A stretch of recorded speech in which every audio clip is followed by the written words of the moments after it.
मराठा योद्धा मनोज जरांगे पाटील यांच्या उपोषणाचा काल 4था दिवस होता। उपोषणाच्या 4थ्या दिवशी अन्न पाणी वाचून जरांगे पाटलांचं शरीर अत्यंत अशक्त झाल्यामुळे त्यांचा बीपी आणि शुगर सुद्धा खालावलेला आहे। जरांगे पाटलांना औषधोपचाराची अत्यंत गरज असल्याचं डॉक्टरांनी काल सांगितलं।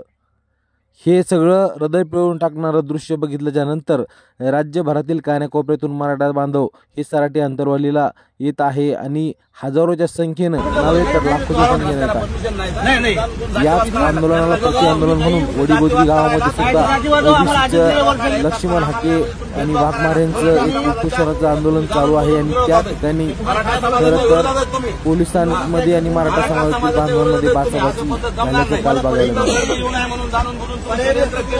इथं गर्दी येऊन आमचे लोक येतात म्हणून तुम्हाला जाणून बोलून तुम्ही षडयंत्र करताय।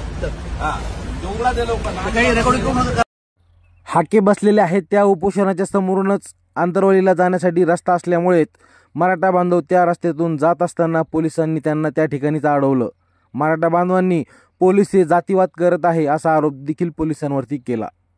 हे सगळं होत असताना ओबीसी विरुद्ध मराठा समर्थकांनी घोषणाबाजी केली।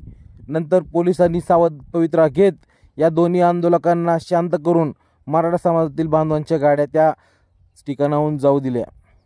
पाटलांची तब्येत खालावत असल्यामुळे लाखोच्या संख्येनं मराठा समाजातील बांधव हे सराटी अंतरवालीच्या दिशेने येत असतानाच त्यांच्या गाड्या अडवणं कितपत योग्य आहे हा देखील सवाल आता उपस्थित होतो। हाकेच्या आंदोलनस्थळी कर्तव्यावर असलेले पोलीस हे जाणून बुजून मराठ्यांच्या विरोधामध्ये जातीवाद करत आहे असा आरोप जरांगे पाटलांनी केला। त्यावेळेस जरांगे पाटलांनी पोलीस अधीक्षक जाना यांना फोन करून सुद्धा फटकारले।